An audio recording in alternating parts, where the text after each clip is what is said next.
La inundación en Bahía Blanca es el escenario más grave que hemos visto hasta ahora en una serie de escenarios graves que uno no sabe a dónde van a terminar. Hay, al menos la última vez que me fijé, 16 muertos. Declaran que hay 100 desaparecidos, pero a la vez hay 400 y pico de personas con las que no se pueden conectar. Crearon una app para que la familia se conecte y no hay, con lo cual los desaparecidos podrían ser muchos más. Se sabe que algunos niños han corrido por el agua. Es una situación de tanta gravedad, de tanta angustia. Hay que estar ahí, obviamente, para sentirlo de manera contundente, para que te llegue adentro.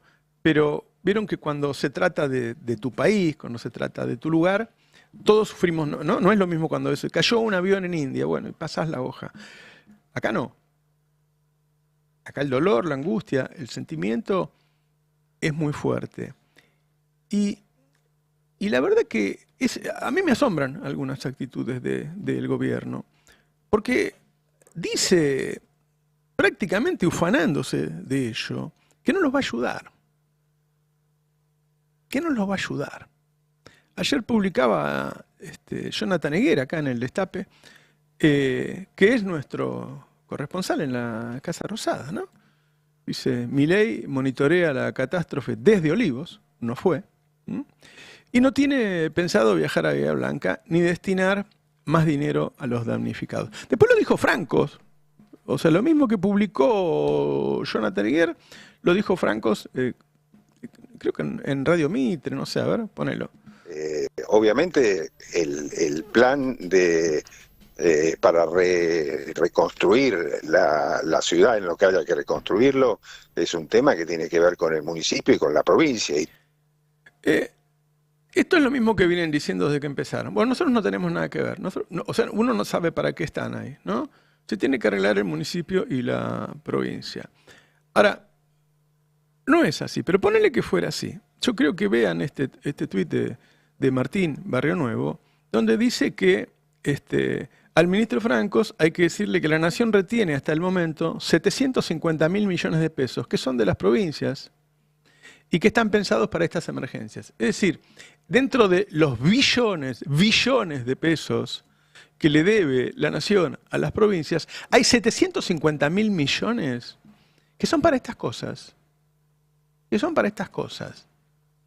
Bueno, hasta ahora habla de enviarles 10.000 y dice directamente, no, nosotros no le vamos a mandar más.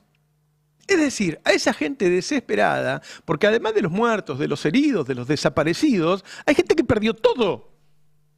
Que no tiene un colchón, una manta, un abrigo, comida, perdieron sus trabajos porque sus empresas están destruidas. Es una situación aún si fuera de otro país tendríamos que estar ayudando. Y yo veo en la tele que la gente le pone un toque romántico a esto de que los argentinos somos solidarios y vamos a Constitución a mandar frazada. Macho, somos un país importante. El Estado se tiene que hacer cargo, el Estado tiene que poner la guita, la logística, todo. Si vos después querés ayudar, ayudás. Pero el Estado se tiene que responsabilizar, no nosotros. Eso es lo que quieren ellos, que nos arreglemos solos. Entonces, está bien que nosotros lo hagamos, tengamos ganas, sí, pero como un extra. Ellos tienen que mandar los colchones, ellos tienen que mandar las chapas, y no lo están haciendo. Y si regodean en que no lo hacen, se regodean en que no lo hacen. Fíjate esta vecina que habla de Bullrich, porque Bullrich y Petri van a sacarse fotos. ¿Sí? Y acá la vecina lo dice. Vinieron con 16 camiones, la señora Patricia Bullrich vino acá a figurar que había ayudado, pero ella no ayudó en ningún momento. Empezó a meter gente, a traer evacuados de otro lado como para llenar el lugar. La verdad que le salió el tiro por la culata, porque no viniste a dar ninguna asistencia. No estoy ni a favor ni en contra del gobierno, pero... ¿Me contás lo que viviste y lo que viste de parte del Estado Nacional? Llegaste, te hiciste presente, trajiste camiones con agua, que era lo más necesario en ese momento, o viandas. No, trajeron 150 viandas que eran para los efectivos que ellos hicieron traer. ¿Se entiende? Llevaron su gente, la hicieron pasar por inundados para que hagan la actuación. La comida la llevaron para la gente que llevaron. Y a ellos no les dejaron ni agua, ni comida, ni nada. Ayer hasta Feynman dijo de que los milicos no hacían nada. Mira. Para las historias de vida, como la de Laura, que recién hablaba con nosotros. La escuché. Impresionante, ¿viste? Me impresionó porque dijo algo que creo que nadie se atrevió a decir. Ella vio mucha lancha, Mucho gomón. mucho militar, pero nadie había llegado. No. Hoy alguien me mostró, por ejemplo, después creo que en un rato vamos a hablar con Petri, ¿no? Alguien me manda una foto de Bahía Blanca, la gente está indignada. Imagínate que cualquier cosa. Dice, ¿cómo puede ser? Y me manda una foto de un camión del ejército. Las gomas estaban impecables. Claro. ¿Cómo puede ser? Un lugar donde la gente tiene el barro hasta acá y la rueda del camión de los militares estaba impecable.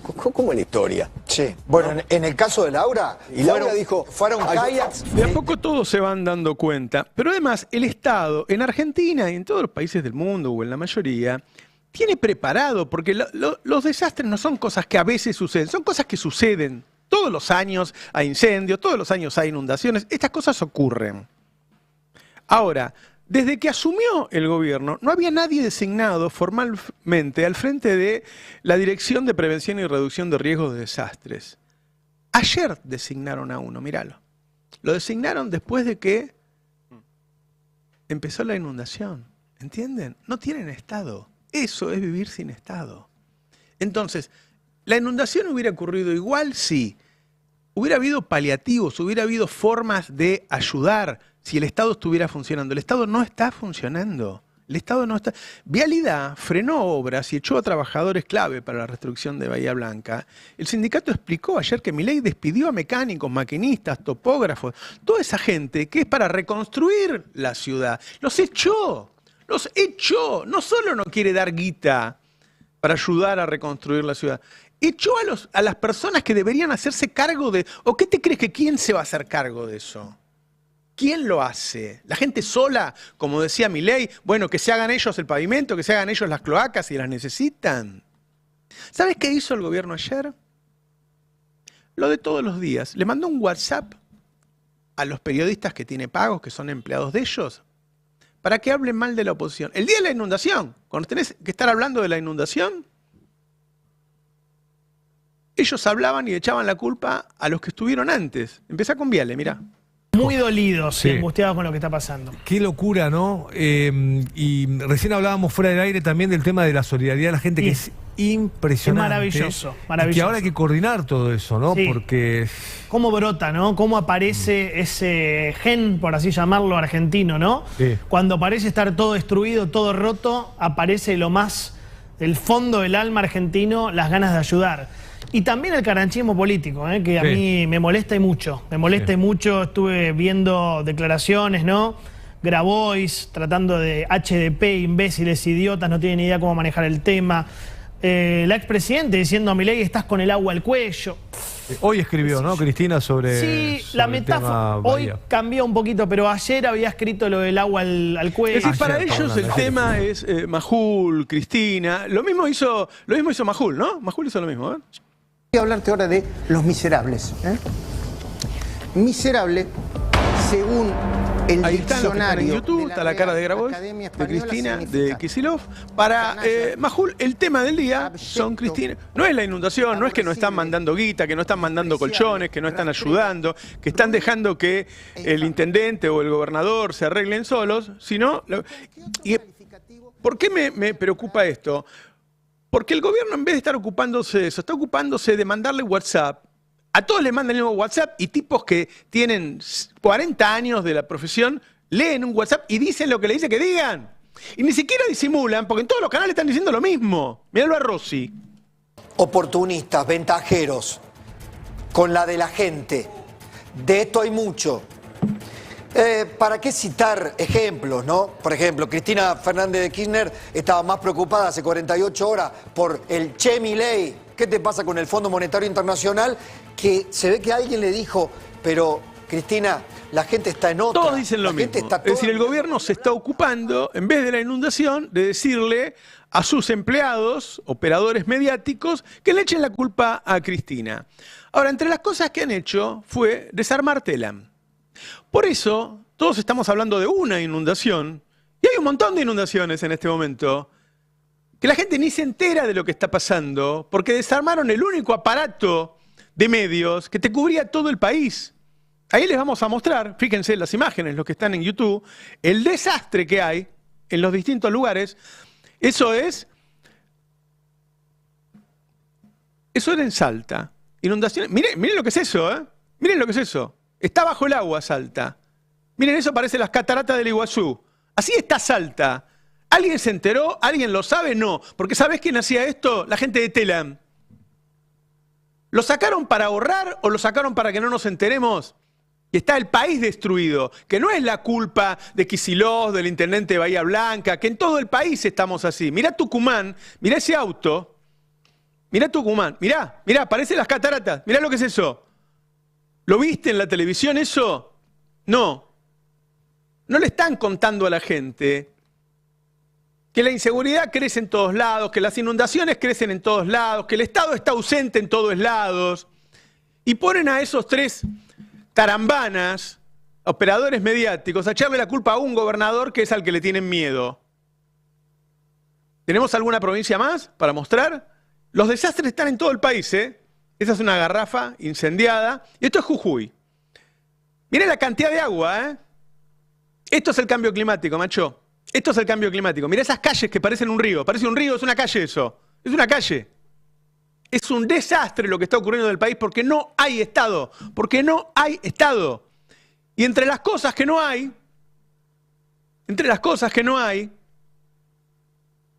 no existe Telam, que era lo que nos informaba. ¿Vieron los que estaban contentos que iban a ahorrar la guita de Telam? Boludos, ahora no saben lo que pasa en tu propio país. ¿Te crees que el Estado inventa cosas? Ahora PAMI, en este contexto, empezó a dejar a la gente sin alimentos. 2 semanas sin alimentos, PAMI suspendió la provisión de suplementos para jubilados porque están haciendo un cambio. Ellos cambian todo, ¿viste? No, ahora yo lo voy a cambiar y entonces después va a ser mejor. Y mientras tanto no te doy Morphy. Ayer, otra vez la justicia le exigió y le dio 72 horas a Petovelo para que entregue la comida a los comedores. La gente sigue muerta de hambre en este país.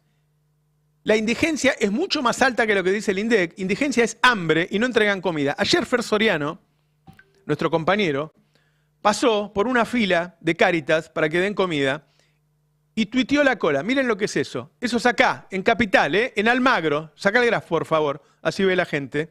¿Sí? Levántenlo un poquito. Así podemos mostrar la gente haciendo la cola de cuadras para que le den de comer. Como si fuéramos Zambia. Porque dejaron de entregarle comida a la gente que tiene hambre.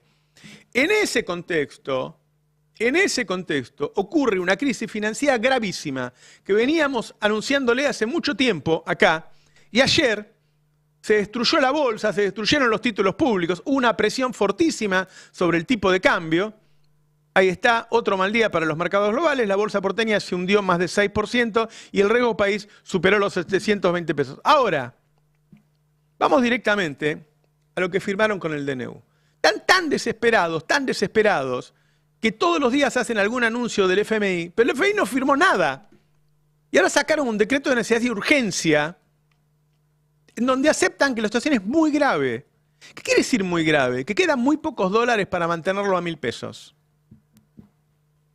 Y todo lo que lees ahí, te habla de una situación desesperante. Hablan de la gravedad del problema, por primera vez lo dicen y le explican a la gente que hasta puede influir en el orden público, es decir, puede haber caos en Argentina. Dice que en ese sentido la volatilidad de las variables, estoy leyendo el DNU que salió anoche a última hora, que en ese sentido la volatilidad de las variables económicas generada por la incertidumbre que provoca la baja calidad del activo del Banco Central de Argentina impide seguir el trámite ordinario de las leyes. No tienen guita en el central porque el 20% de las exportaciones van directamente al contado con liqui para el dólar fuga. Si no, tendrían en el Banco Central 20.000 millones de dólares más. Pero como se la dan para que se la fuguen, las reservas son -10. Y como están en -10, están asustadísimos. Fíjate lo que dice el otro párrafo. Que la gravedad de la situación descripta y la necesidad de solucionar de manera inmediata la situación en la que se encuentra el activo de la autoridad monetaria del país, inmediata, gravedad, todo dice que la situación es desastrosa. En el último párrafo dice que la exigencia imperiosa del dictado del presente decreto, imperiosa, es decir, después de estar fanfarroneando durante 15 meses, que habían solucionado todo, que son unos genios, que hicieron el mejor laburo de la historia, que son mejor que el menemismo, bueno, ahora piden por favor que la situación es muy grave. ¿Y sabés qué? El mismo día sacaron la ley antimafias, para que si vamos a reclamar, nos metan presos y nos traten de terroristas. Esa es la situación actual del gobierno. No esos editoriales de mierda que hacen a la noche diciendo que la culpa la tiene Kicillof, que hay que decir que además no tiene quien lo defienda, ¿no? Hay una liga anti-Kicillof, no hay una liga pro-Kicillof. Las inundaciones están en todo el país, la inseguridad está en todo el país y la situación desesperante de la economía se ve en todo el país. La solución de ellos es darle letra a esos 4 papanatas que están en la tele y sacar una ley antimafia para meternos a todos en cana cuando vayamos a reclamar. Buenos días. Buen día, Roberto. No, me parece clave juntar las dos cosas, porque si no parece que las cosas pasan por separado. Y repitamos lo que dice esta ley que se promulgó ayer. Siempre estamos con otro tema. De hecho, la ley la terminó de votar el Senado cuando estábamos esperando a ver si el Senado votaba la comisión investigadora del caso Libra. Claro. Entonces nos quedamos viendo la sesión hasta que la comisión investigadora del caso Libra cayó y después votaron esta ley. Y no lo vimos, o sea, lo mencionamos, pero digo, en medio de este cúmulo que vos decís de cosas.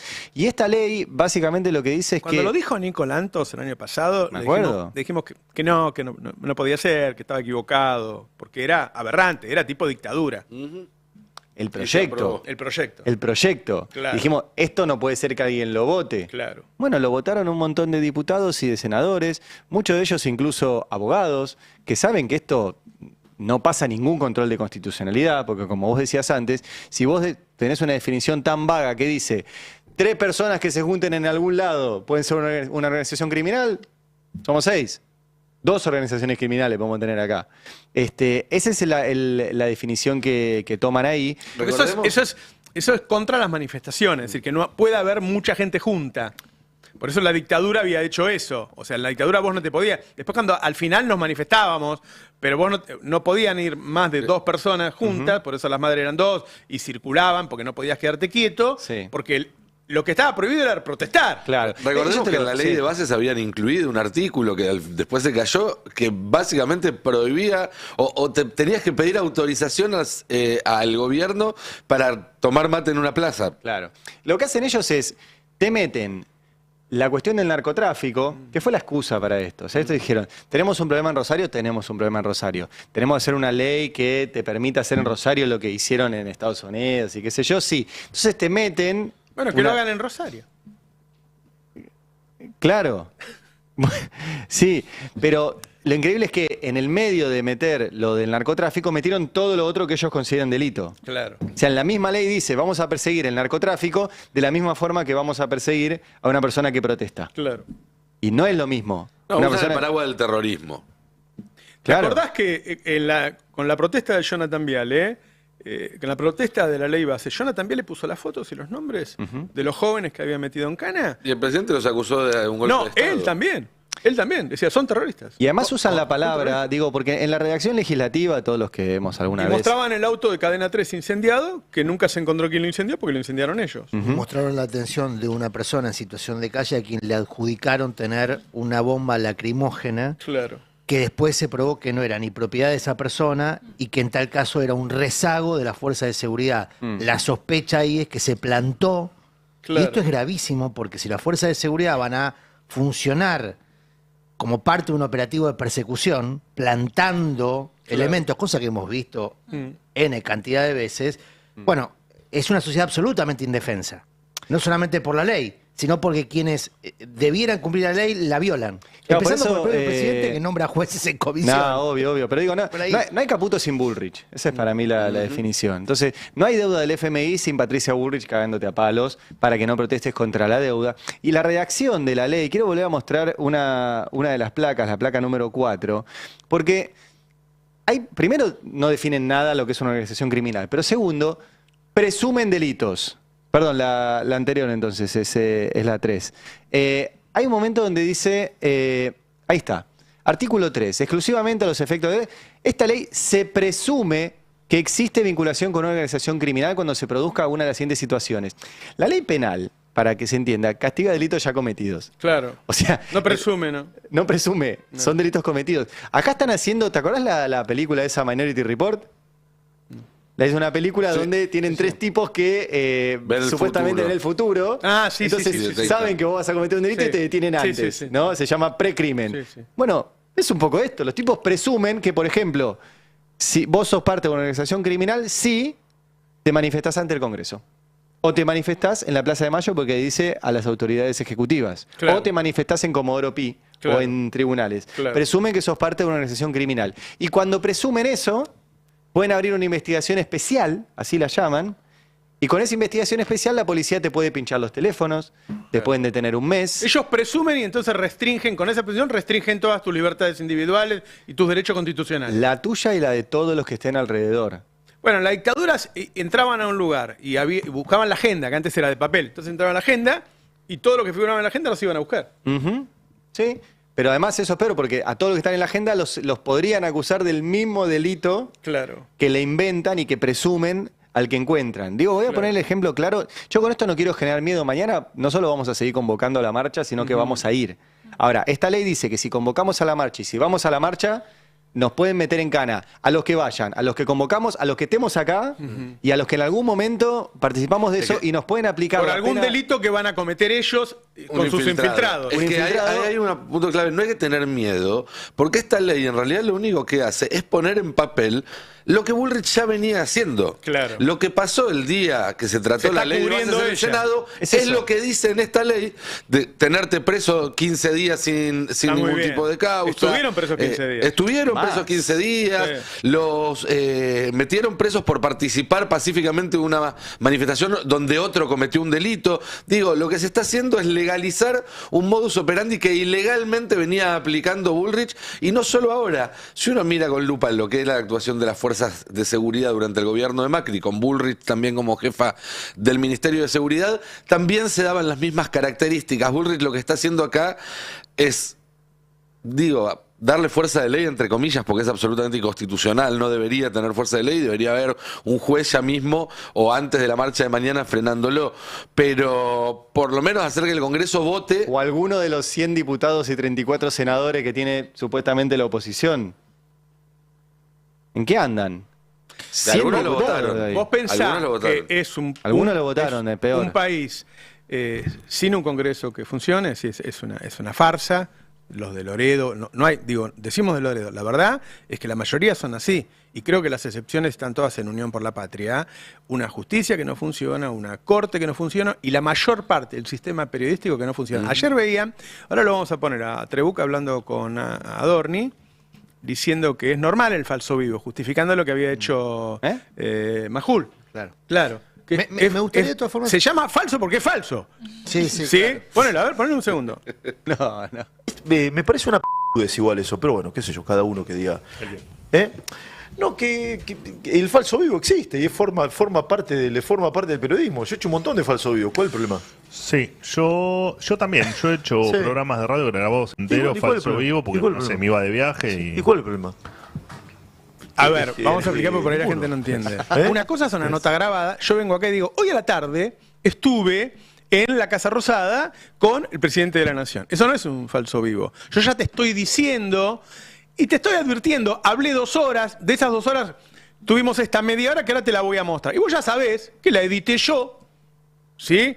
Distinto es que yo no avise que no estoy en vivo, con lo cual la nota se puede editar, cambiar sin que vos te enteres. Eso había hecho Jonathan Viale, eso sospechamos que hizo Majul, y ayer Tribún lo defendió a Majul, diciendo que tiene de malo un falso vivo. ¡Qué falso! Eso tiene de malo. No, ¡Qué que falso! Lo promocionaron como un vivo. Y lo promocionaron como que el un presidente vivo. iba a salir Lo que en quiero vivo, decir es claro. que hay una situación de orfandad e indefensión. Por eso yo me enojo cuando todo lo que hacen es hablar de lo que pasó hace 10 años, porque ya pasó y yo necesito que la gente coma hoy, necesito que le lleven las chapas hoy. No me puedo detener en el pasado. En mi vida no me puedo detener en el pasado, en la política no me puedo detener en el pasado, y quiero defender el presente y el futuro. No sirve de nada hablar del pasado. Y hay algo más, perdón, en ese recorte, que Adorni da cuenta de un problema que Milei también tiene, que acá varias veces resaltamos y que no se dice en otros lados, y que es que este es un gobierno de gente que no entiende lo que significa ser gobierno. No entiende lo que significa la investidura presidencial. No, Adorni, no es lo mismo dejar grabado un programa de radio porque te vas de vacaciones que una entrevista a un presidente que se graba antes y se vende como vivo. No, y no entender la diferencia entre una cosa y la otra es no entender la investidura y la responsabilidad que implica ser presidente, o en este caso vocero de un presidente. El tema, ¿por qué se hace? ¿Por qué el presidente no puede dar una entrevista en vivo? Ni sus propio círculo de hierro confía en su capacidad de responder de manera adecuada a un cuestionario, ni siquiera a un interrogatorio severo, a un cuestionario previamente coordinado. Por Lo que eso pasó no con lo Caputo, consideran capaz. Lo que pasó con Caputo es la responsabilidad de Jonathan Viale, que tenía que haber contado luego lo que había ocurrido. Jonathan Viale salió, festejó, fue una entrevista bárbara, hasta que lo descubrieron. Lo que hizo Caputo fue salvar a su presidente. Él labura de eso. Él labura de eso. El problema fue Jonathan Viale. Che, quiero mostrar, antes de olvidarme, porque lo tenía en la editorial y quise apurar y lo saqué, 2 casos de corrupción. Uno denunciado ayer por Carlos Pagni, y el otro que está en la ciudad de Buenos Aires, que es el presidente. Si quieren empezamos con eso. Hay carteles en la ciudad de Buenos Aires en donde el presidente con la banda presidencial, ¿sí? Le hace publicidad a una universidad privada, es decir, con fines de lucro. Ahí está, ¿ven? Es decir, ustedes traten de imaginarse por un segundo que es Kicillof o que es Cristina, haciéndole publicidad a una universidad que gana mucho dinero, obviamente, y él le hace publicidad. Yo no sé si después en la universidad te van a estafar o no te van a estafar. Lo que sé que está ganando guita utilizando los atributos presidenciales, de la misma manera que lo hizo con la cripto. Y ayer Carlos Pagni contó un hecho de corrupción en aduana, de una persona que es parte del gobierno o muy cercana al gobierno, en donde parece que entró una cantidad no precisa, pero eran muchas de valijas. ¿Qué hay adentro de una valija? Bueno, a ver, ponelo. Ahora hay un revuelo en la aduana, por ejemplo. Raro. Muy difícil de verificar. Porque dicen que la semana pasada apareció un avión, un vuelo privado desde Miami, con una señorita Laura Belén Arrieta, que aparentemente está ligada a la conferencia de Acción Política Conservadora, que es ese núcleo del que participa mucha gente del gobierno, con Trump, etcétera, que viajó Milei a Estados Unidos para participar de esas reuniones. Aparentemente llegó en un vuelo privado de Miami con una cantidad de valijas, no sabemos cuántas, pero parecen que eran muchas, y cuando fue el operativo de la Policía de Seguridad Aeronáutica y la aduana, esta es la versión que tiene inquietas a las autoridades de la aduana, una orden de arriba dijo, no hay que mirar nada acá. Pasó, hay que verificar. Pero en la aduana lo dan como seguro esto, la semana pasada. Bueno, esto pasó. Ahí la tenemos a Arrieta con una foto con Milei, ¿no? Es parte del círculo, ahí está. Esa es la señorita que entró en un vuelo privado con un montón de valijas y desde el Ejecutivo dijeron, no revisen las valijas. Es decir, esto es cotidiano, muchachos. Esto es cotidiano. Son una banda. Entonces vos le pedí que se ocupen de Bahía Blanca. ¿Qué va a ir a Bahía Blanca el presidente? Si está haciendo estas cosas. Mientras mantenga la inflación, mientras no se le vaya, por eso la desesperación, mientras no se le vaya el dólar, la gente deja pasar todo. Bueno, pero empieza a haber una ansiedad, ya no en el círculo de hierro, sino en el círculo de poder que arropó a Milei desde el día 1. Muchas veces hemos mencionado acá esos 2 meses de cautiverio en el hotel de Edelstein. Bueno, Edelstein es uno de los que está muy inquieto porque hay negocios que no se activan, no arrancan. Ayer se conoció una resolución, todo el día pasan cosas, decía Ari, es verdad. No damos abasto en la redacción para poder informar todas las cosas que pasan oficialmente. Claro. Oficialmente, cosas que se resuelven, como ayer un sistema para acelerar la validación de liquidación de inmuebles que están en poder del Estado, que están en manos de la AVE, que es el organismo... Agencia de Bienes del Estado. Claro, la Agencia de Bienes del Estado, que es el organismo que liquida bienes del Estado. Algunos de ellos muy apreciados justamente por Edelstein, que es el principal desarrollador inmobiliario de la Argentina, de la ciudad de Buenos Aires.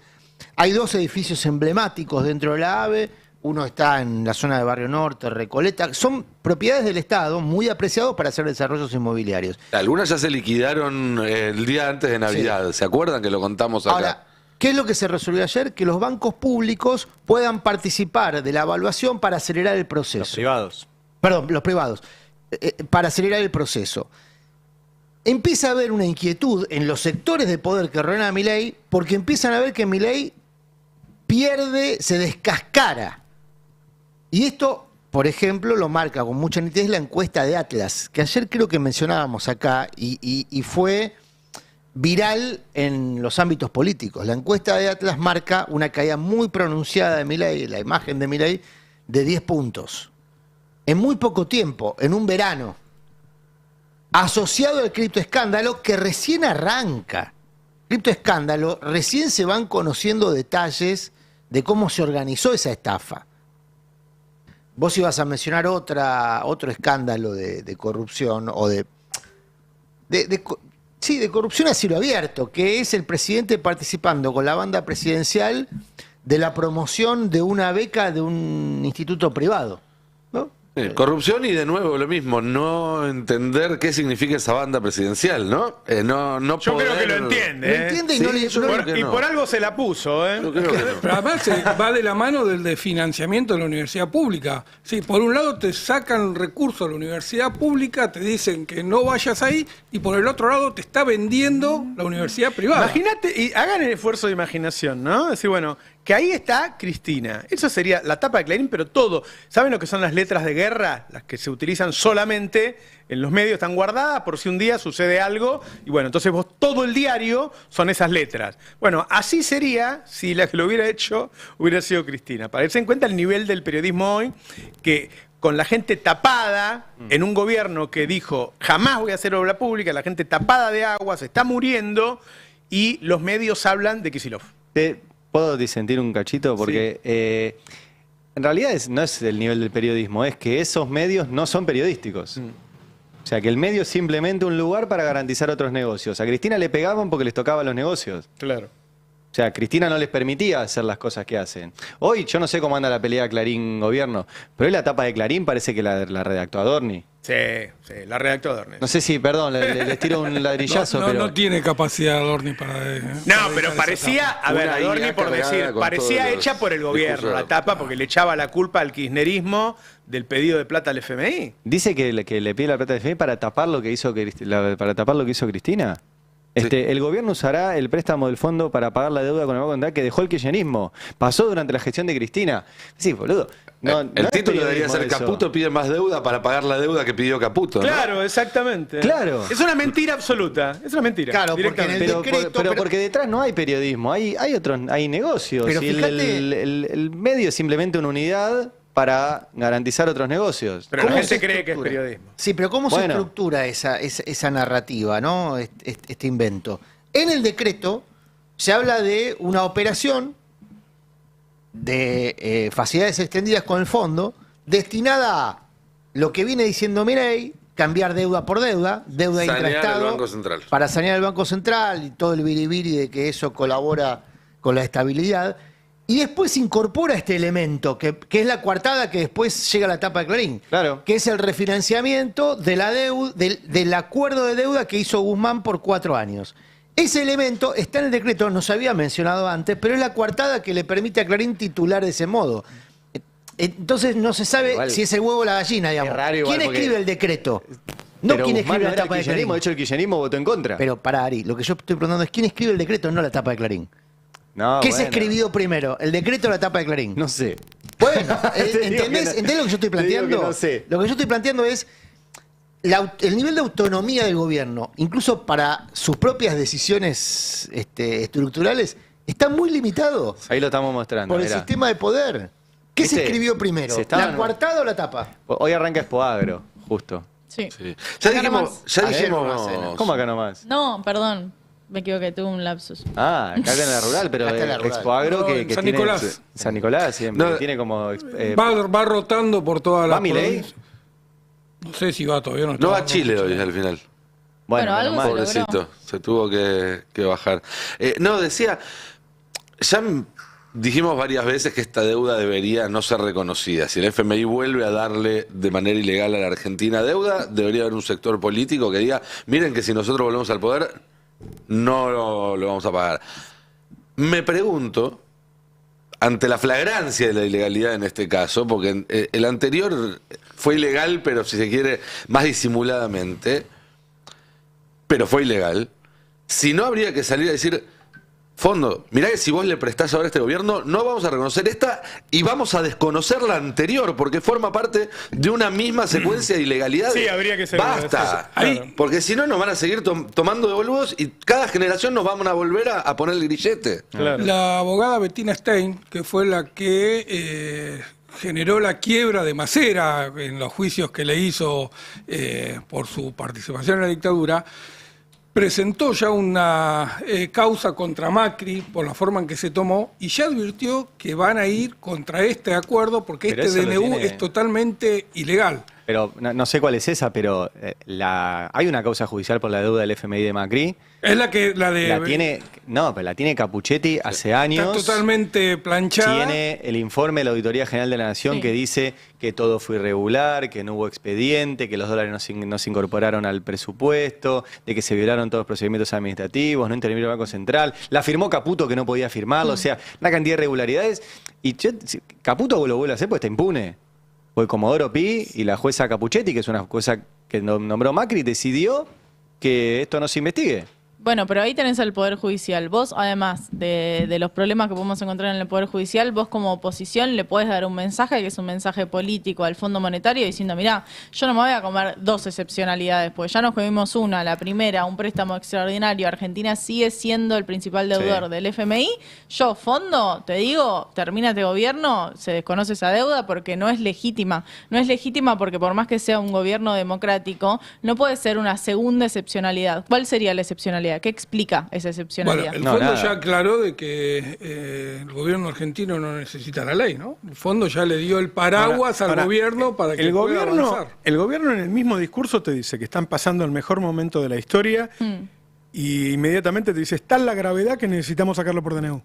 Bueno, es Es que que se hay- nota que nadie lee los fundamentos. En los fundamentos está la caracterización real del gobierno de esta situación. Claro, sí, sí, sí. La Ahora, necesidad y la Yo urgencia. empecé por ahí. Si miramos un poco hacia atrás en la historia, vamos a ver que con la excepción del gobierno de Néstor Kirchner y los 2 gobiernos de Cristina, en los cuales la Argentina no tenía compromisos con el Fondo Monetario Internacional, no hay un solo presidente del 83 hasta acá que en algún momento no haya quedado con el agua hasta el cuello y haya tenido que ceder a hacer lo que pedía el FMI porque si no se caía. Alfonsín heredó la deuda con en default del FMI directamente. Por eso, Alfonsín, Menem, de la Rúa ni hablar. Y después, Macri, Alberto y Milei, desde los mejores alumnos hasta...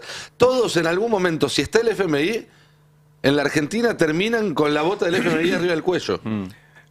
Hablando de bota, ¿quién nos metió en el FMI? Cosa que dice el decreto arranca así.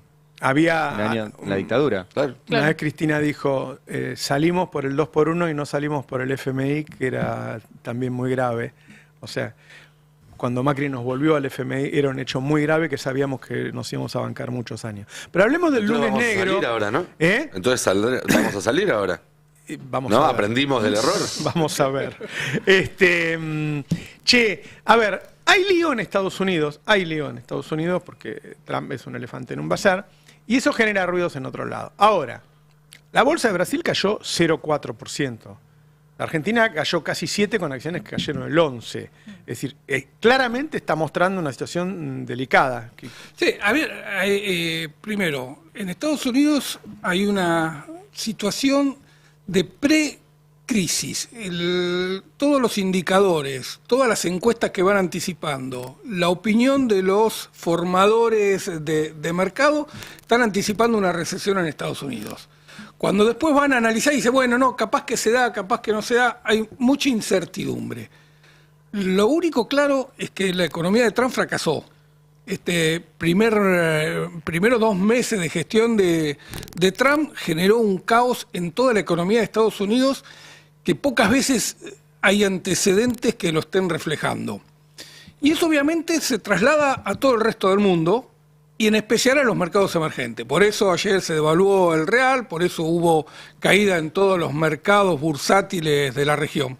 En ninguno fue tan grave como pasó en la Argentina. Y eso lo que te está mostrando es el fracaso del gobierno en cambiar la expectativa que tiene el mercado de lo que es el acuerdo con el FMI. Hasta ahora el gobierno te venía diciendo, vamos a llegar a un acuerdo con el FMI, ya está listo, ya está cerrado, falta poco, el presidente lo anunció el 1 de marzo en la Asamblea Legislativa, el ministro dijo, faltan los detalles, y el mercado lo que percibe es que no hay ningún tipo de acuerdo. Y el DNU que se conoció hoy, además de revelar la situación crítica en los considerando de cómo está las reservas del Banco Central, porque dice, heredamos un Banco Central con 11.000 millones de reservas negativas. Dice, mejoramos en 7.500. Por lo tanto, está admitiendo, yo creo que es la primera vez en la historia que el gobierno admite que las reservas del Banco Central son negativas en el orden de los 4.000 o 5.000 millones de dólares. El mercado cree que son de 12.000, pero no importa. La gente no entiende que quiere ser negativa. Quiere decir que están vendiendo tus dólares, los que vos tenés depositados, porque el Banco Central tiene negativo. Negativo. Dice, es un agujero negro. Tiene menos dólares de lo que necesita para afrontar los compromisos de acá a 12 meses. Negativos. ¿Les gusta mucho al gobierno o a este modelo económico comparar la situación del país con una casa? Bueno, es como si vos te quedaste sin plata en tu casa, sabes que tenés que pagar las cuentas a fin de mes y no las vas a poder cubrir. Bueno, así está el Banco Central en este momento. Entonces el mercado dice, a ver, vos me estás presentando un acuerdo y no me decís los 3 datos claves que necesito saber. ¿Cuánto te van a desembolsar? ¿Cómo te lo van a desembolsar? ¿En qué periodo de tiempo te lo van a desembolsar? Y fundamentalmente, ¿qué vas a poder hacer con esos dólares que te van a desembolsar? Y nada de eso está explicado en el decreto. Todo lo contrario, las señales que manda es, mirá, nos van a dar dólares, con esos dólares solo vamos a poder sanear las cuentas del Banco Central, es decir, no vamos a tener libre disponibilidad de esas divisas. Está condicionado a que le tengamos que repagar al fondo, por lo tanto, cada vez que nos desembolsen, nosotros vamos a usar esos dólares para pagarle al fondo y nada más. Y no tenemos dólares para seguir interviniendo en el mercado. No va a haber una paredón, como alguna vez dijo el presidente Milei, de 20.000 millones de dólares para defender esta política cambiaria. Así que esto que vivimos ayer seguramente se va a hacer la rutina en las próximas jornadas hasta que el gobierno entre en un callejón sin salida. El otro día describíamos esto como el FMI parado en la puerta del cementerio, esperándolo a Caputo con el acuerdo, la carta de intención que tiene que firmar en la mano. Es decir, ¿vas a entrar al cementerio o vas a firmar esto? ¿Por qué no te quedan otras opciones? Y esa es la política típica del FMI, llevarte hasta ese momento donde o firmás lo que te ponen sobre la mesa o caes en una crisis de consecuencia devastadora para tu sociedad. Se lo hicieron a Alberto, cuando lo forzaron hasta un mes antes de entrar en default con el Fondo Monetario y obligarlo prácticamente a firmar un acuerdo en condiciones muy críticas. Bueno, Esto es lo que vamos a vivir. Ayer alguien me dijo en La Rosada, ustedes están equivocados, no importa que tengamos reservas negativas, porque nosotros cuando abramos no va a haber flotación sucia. ¿Qué me está diciendo? Que van a dejar de intervenir y que van a dejar que el mercado, la oferta y la demanda se arregle solo. Como hay muchos fondos de inversión del extranjero que entraron acá, no hay con qué darle. O sea, eso generaría una explosión. No Esa sé por es la qué teoría Caputo. No sé por qué me Milei. dicen eso, te juro. Eso lo harían después de las elecciones. Esa es la Seguro, teoría ¿verdad? de Caputo y de Milei, de que si liberan el tipo de cambio, No van se a baja a intervenir. 700. Claro. El dólar baja a 700 porque vas a tener una avalancha de dólares, de inversiones. Bueno, lo concreto del mercado mira eso, lo escucha y dice, ¿y por qué no lo haces? Claro. Y si estás tan seguro de que vas a tener esa avalancha de dólares, ¿por qué no lo haces? Claro. ¿Por qué estás esperando a pasar las elecciones para decirme que... Mira, la expectativa mía es que eso no va a suceder y que cuando vos firmes con el Fondo Monetario vas a tener que convalidar un dólar más caro. Pero si todos los días se están reventando 100 millones de dólares, el día que no se los reventen, el dólar se va. O sea que me sorprendió el tuit de Cristina, lo leíste vos, Ari, esta mañana, donde decía que ayer intervinieron con 240 millones de dólares. Sí, a mí me parece que está hablando del viernes. Del viernes, sí. Ella está hablando del viernes, no de ayer. Puso ayer, pero está hablando del viernes. Ayer no hubo tanta intervención. Ya no es sostenible eso. Eso fue el viernes. Si hubo el viernes eso y el lunes de nuevo lo mismo, estamos ante un problema más grave. A mí me dijeron a última hora que no había habido ese nivel de información. Gente de afuera, no de ellos, ¿no? No, de adentro no Sí. te dicen. De adentro no te dicen nada. Para mí hay varias cuestiones a tener en cuenta en este nexo entre el lunes negro, que de nuevo, ¿no? En estos 2 meses de Donald Trump, no es la primera vez que hablamos de lunes negro, porque efectivamente esta gestión de Donald Trump lleva a la incertidumbre, y la incertidumbre en el mercado financiero se resuelve en los inversores yéndose al oro, yéndose a los bonos del tesoro y generando un montón de problemas en términos de la economía real y ese flujo de dinero que requiere la economía real. Y acá me parece que hay una pregunta que es clave, que es si estamos viviendo uno de esos vaivenes del mercado, esas subidas y bajadas, o si hay lo que se dice una corrección de precios, ¿no? Lo traíamos, creo que fue la semana pasada, este multimillonario Warren Buffett, que tenía un montón de liquidez, pensando que iba a haber una corrección de precios y que efectivamente nos tenemos que reacomodar a otros precios relativos que tienen que ver, digo, no es algo muy lejano a nuestra realidad, porque tiene que ver con el precio de la soja, tiene que ver con el precio del petróleo, tiene que ver con el precio de las cosas que nosotros vendemos en el exterior y que importan para la economía argentina. Yo encontré este tuit de Toto Caputo, bueno, no sé si tiene mucho valor porque lo dijo hace poco más de un mes, pero me quedó sonando en la cabeza porque en el tuit lo que dice es, algunos preguntando por el contexto internacional, o sea, es un tuit de hace un mes, pero podría ser leído hoy sin ningún problema. Siempre contemplamos la posibilidad de que haya shocks externos, como el que estamos viviendo en este momento. El mejor antídoto contra esto es garantizarle a los argentinos que este gobierno nunca se va a mover un centímetro del orden fiscal y monetario que llevamos adelante desde el día 1. Seguiremos combatiendo el excesivo gasto público para conseguir el mayor superávit posible y continuar bajando impuestos. Bueno, la baja de impuestos son los padres, pero más allá de eso, bueno, porque que me diga un empresario, bienes personales le bajaron, pero en términos de la actividad productiva no hubo efectivamente una baja de impuestos. Y después es preocupante que el gobierno no tenga ningún plan de contingencia en un mundo que es distinto. Es distinto del 2025 al 2024 en tanto el contexto internacional que estamos enfrentando, y esta idea de que vos ibas a ir al Fondo Monetario Internacional y a partir de eso te iban a llover los dólares porque el mercado financiero estaba líquido y quería entrar a la Argentina, bueno, no es lo que se está viendo en el 2025, donde no es que no quieren entrar a la Argentina, que tiene más de 700 Hay una fuga hacia la calidad puntos. de todo el mundo, están yendo Exacto, todos no a los quieren bonos del entrar a tesoro. Brasil. Oye, estuvo Bullrich con Laje a la mañana, nosotros no nos dan notas esta gente, y dijo algo que es realmente muy preocupante. ¿Vos lo viste, Ari? Ahí me comentó, ¿lo tenés ahí? Poné. Tomó la decisión en el Comando Unificado, es que todo lo que se está juntando en Buenos Aires con tanta generosidad y en todo el país, no solamente en Buenos Aires, tiene que venir todo absolutamente ordenado y clasificado. No pueden venir bolsas para que alguien acá se haga cargo, porque acá todas las manos están ocupadas para la limpieza de la ciudad, para sacar el barro de las casas, el barro de las calles.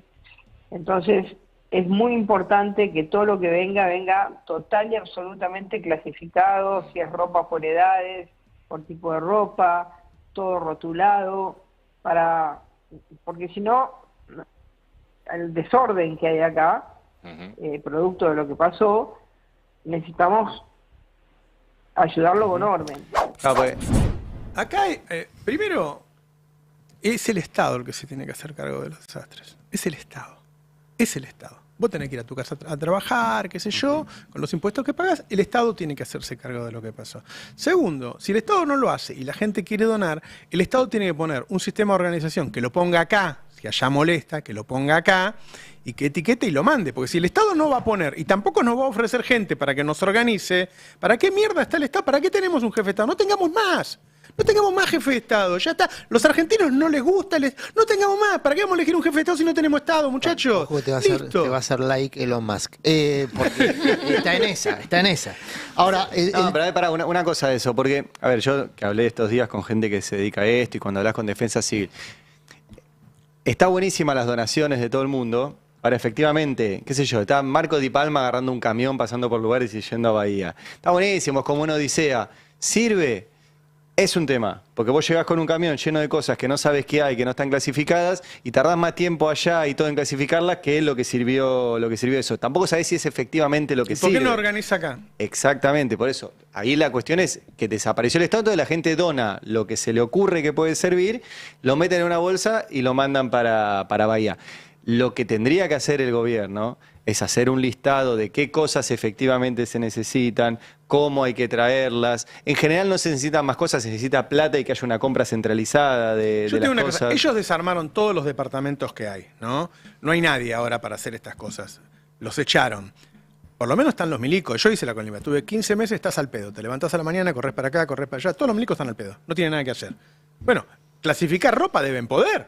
No, pero, perdón, ayer hablamos con un bombero que está trabajando justamente en tratar de ordenar el despelote general, porque hay parte de la asistencia que sigue activa en tanto el agua no baje, que es rescatar cuerpos, hay un centenar de personas que están siendo buscadas, sí, hay toda una situación de caos. Entonces el bombero decía, en términos de necesidad, lo urgente son chapas, por si vuelve a llover, colchones, porque no hay donde la gente que está en refugio, que está en lugares de asistencia, no tiene dónde dormir. Beto Velo salió a comprar chapas y colchones ayer. Bueno, en ese vez es de el tener asunto. siempre, porque va a pasar, porque no es un accidente, Roberto, ocurre. ¿A qué voy con esto? La gente va con sus bolsas de ropa. No lo veíamos ayer en la Fundación River, Fundación Sí. Es en todos lados. Claro, pero es muy difícil que la gente done colchones. Porque no todo el mundo tiene colchones para donar y aparte la logística de Todos donar los un gobiernos colchón. han tenido galpones en distintos lugares del país con chapas, con colchones, qué sé yo. Exactamente. Bueno, estos tipos no tienen. Es que no tienen. a eso voy. Entonces, la solidaridad individual siempre, por supuesto, es un muy buen gesto, pero en términos de estructurales no resuelve los problemas que tienen que resolver en la urgencia. En la urgencia se necesitan colchones y chapas. La línea que dieron desde la Casa de Gobierno es: hablen de la maravilla de la sociedad argentina, que es solidaria, es que ese es el asunto. lloren un poco al aire, que siempre a la gente le gusta que llore, por eso ahora lloran. Majul lloró, ¿no? Majul lloró. Majul lloró, Intentó. claro. Fuera de contexto, además, no espero la situación, tenés que saber llorar. No, al la aire. incomodó a Bullrich, ¿Ok? La imagínate. incomodó a Bullrich. O sea, la idea es esa, decir qué hermoso, qué belleza, qué es la sociedad, qué sé yo, en vez de decir, che, loco, tenían razón estos muchachos que estaban reclamando que compraran alimentos, colchones, chapas y tengan la logística lista para llevarla, porque con la gente es un quilombo. Hubo una época reciente donde se estimulaba lo mismo, a eso apuntaba yo. La historia, les gusta la definición o no les gusta, no importa, farsa, mueca, pero se repite de algún punto. ¿Qué es lo que está pasando ahora? Lo que pasaba en los 90, donde se estimulaba, por ejemplo, la responsabilidad social empresaria. Término que no existía hasta fines de los 80, principios de los 90, término que existía, mejor dicho, pero no formaba parte del lenguaje empresario argentino, ni mucho menos del lenguaje común de la sociedad. ¿Cuándo se empieza a estimular la idea de que los empresarios podían tener una reacción solidaria, no obligatoria, Claro. solidaria, no obligatoria, cuando justamente el Estado se empieza a retirar de sus obligaciones, entre otras cosas de sus obligaciones distributivas. Es como esa gente que, viste, tiene la chica, la tiene en negro, le paga 2 pesos, pero le da los vestidos usados de la mujer, ¿eh? Claro. Ah, no sabés. ¿Le damos ropa? Esa es la batalla cultural, esa es la La famosa única batalla responsabilidad cultural. social empresaria es pagar los impuestos. Claro, Bueno, exactamente. Pero eso es una imposición que, según mi ley y según el sistema de poder que lo rodea, está mal. Ahora, si es voluntario, si es vocacional, bueno, fenómeno. Ahora, el tema es que lo voluntario y lo vocacional queda a merced de la disposición del Ahora, que ayuda, ellos, entre comillas. ellos están diciendo ahora que hubo 20 años y que se la robaron todo y no hicieron nada. Mira, cuando llegó el kirchnerismo en 2003, en el país había 900 kilómetros de autopista. 900. ¿Sabes cuánto había cuando terminó? 3.000. O sea, en toda la historia había hecho 900. En 12 años, debido, hizo 2100. Y lo mismo con las escuelas, y lo mismo con los caminos rurales, y lo mismo con las rutas, qué sé yo. Y encima nunca pudieron probar nada de todas las denuncias que hicieron. Entonces, lo que está claro es que hay gobiernos que hacen obras y gobiernos que no hacen nada. Nunca había habido un gobierno que se iba a jactar de no hacer nada. Se jacta de no hacer nada. Se jacta de no hacer nada. Y ahora no sabe cómo agarrar ese discurso de me jacto de no hacer nada con ¿y ahora qué hago que no tengo nada? No, y el reproche de no haberlo hecho, de no haber hecho obra pública, porque ayer escuchábamos a Franco reprochando la ausencia de obra pública y al mismo tiempo afirmando que no hay interés de hacerla. Es un desquicio. No, pero quiero cerrar con esto. Ayer hablábamos con uno de los responsables del gremio de vialidad, ¿no? Vos aludías al tema, lo habíamos mencionado ayer, están desmantelando vialidad desde el día 1. ¿Con qué objetivo? Bueno, ampliar la red de concesiones privadas para las rutas y las autovías. ¿Qué pasa? Hay 40.000 kilómetros de ruta en la Argentina, de los cuales solamente 10.000 se considera que son podrían dar ganancias, atractivos para el sector privado. Claro. Los otros 30.000 kilómetros que no son atractivos los debe atender el Estado. El Estado nacional, porque muchas de esas rutas son nacionales, y si no el provincial, porque algunas de esas rutas son provinciales. ¿Qué nos decía el señor de Vialidad? Están movilizando para atender la urgencia en Vía Blanca personal y recursos de Chaco. Hagan el recorrido mental. Queda un tanto lejos. Sí. Está un poquito lejos, ¿no? Bueno, para una urgencia.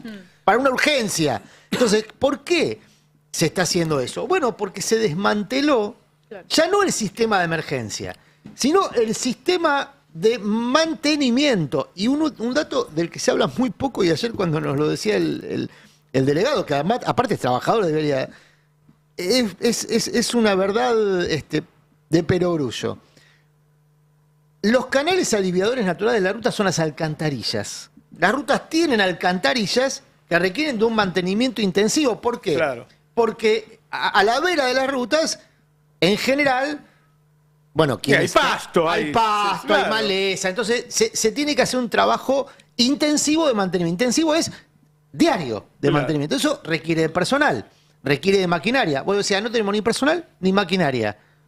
¿Por qué? Porque el personal lo están despidiendo, ahora se anunció una nueva ola de despidos, y a la maquinaria se la ha desmantelado al punto de que no solamente estamos usando maquinaria emparchada, sino que tenemos insumos, por ejemplo, sal, para mantener rutas en invierno en la mitad de la Argentina para abajo, está bien, no está bien dicho para abajo, para arriba, de la mitad de Argentina al sur, no se puede transitar si no hay sal en las rutas en invierno. No se puede. Y no hay. Claro. Bueno, ese odio por el Estado está llevando a que las catástrofes que tienen un origen natural no puedan ser consideradas naturales, porque no hay que naturalizar la ausencia del Estado. ¿Sabés qué es la nueva que hacen ahora? Claro, como no encuentran corrupción, buscan y Axel no tiene corrupción. Yo le digo, che, loco, comprate un par de zapatillas mejores. Es exageradamente austero el tipo. Entonces ahora agarran y dicen, ¡ja! ¡Mirá lo que gasta! Y hacen el presupuesto, lo hacen en la tele, arman el presupuesto. Y ahora se lo están haciendo al intendente de Bahía Blanca. Y dicen, mirá, gastó guita en género. ¿A vos te parece gastar guita en género y no arreglar el problema de las inundaciones? O sea, los tipos no tienen que hacer cultura, no tienen que hacer género, no tienen que hacer nada. Tienen que hacer lo que quiere Majul. Va a ir por todo el país armando un presupuesto. Donde no encuentra corrupción, dice, no, tiene inundaciones porque gastó en género. Igual me preocupa también la gente que compra ese tipo de berretada, Acá hay un emisor y hay un receptor que está con ganas de recibir cualquier boludez. A ver, ayer le decían a sus fieles, por ejemplo, el intendente de Bahía Blanca, por qué había mencionado en la apertura de sesiones que el CONICET estaba haciendo un informe profundo sobre el problema de las palomas en la ciudad. Entonces decía, mirá, está preocupado por las palomas en la ciudad. Muchachos, en toda la gran urbe, el control de plagas es un problemón. El otro día casi se cae un avión por una paloma. Bueno, entonces, una cosa no tiene nada que ver con la otra. La obra de infraestructura, pero termino, la obra de infraestructura que requiere Bahía Blanca no la puede hacer el municipio. No hay manera de que ningún municipio de la Argentina aborde la construcción de un canal aliviador que soporte 200.000 mililitros de agua. La derecha no hizo un kilómetro de subte en la ciudad de Buenos Aires, que tiene el mejor presupuesto del país. Y le van a pedir al intendente de Bahía Blanca que solucione. Digo, le dicen cualquier cosa a la gente. Ahora, hay una vocación por comprar cualquier cosa. Bueno, viste sobre la que hay que trabajar también. Antes al cine te hacían ir con unos lentes especiales, qué sé yo. Ahí, para verlo, tenés que tener un cucurucho en la frente.